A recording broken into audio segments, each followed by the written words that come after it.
Adakah anda golongan yang mempunyai banyak hutang tanpa simpanan atau aset? Adakah anda golongan yang tiada simpanan kecemasan walaupun 1 bulan pendapatan? Adakah anda golongan yang hampir bersara tetapi tiada tabungan yang cukup untuk simpanan persaraan nanti? Jika anda dalam golongan ini, anda adalah golongan yang patut bertindak segera untuk memulakan simpanan emas. Mengapa anda perlu menyimpan emas? Kerana jika anda sudah bekerja bertahun-tahun tetapi tiada simpanan yang kukuh atau masalah hutang yang besar, bermakna simpanan duit sudah tidak lagi berkesan buat anda. Emas menukar persepsi simpanan yang mana anda bukan lagi menyimpan wang tetapi menyimpan grab emas.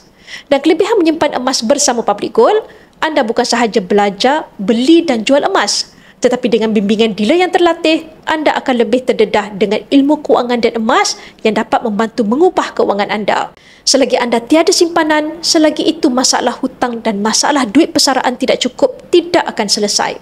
Jadi mulakan langkah pertama dengan berdaftar sebagai ahli Public Gold tanpa sebarang caj. Sejurus berdaftar, anda boleh terus mula menabung dengan tabungan serendah RM100. Caranya, anda boleh rujuk pin video saya untuk 5 langkah daftar akaun Public Gold dan saya akan bimbing anda dalam langkah-langkah simpanan emas yang terbaik untuk anda.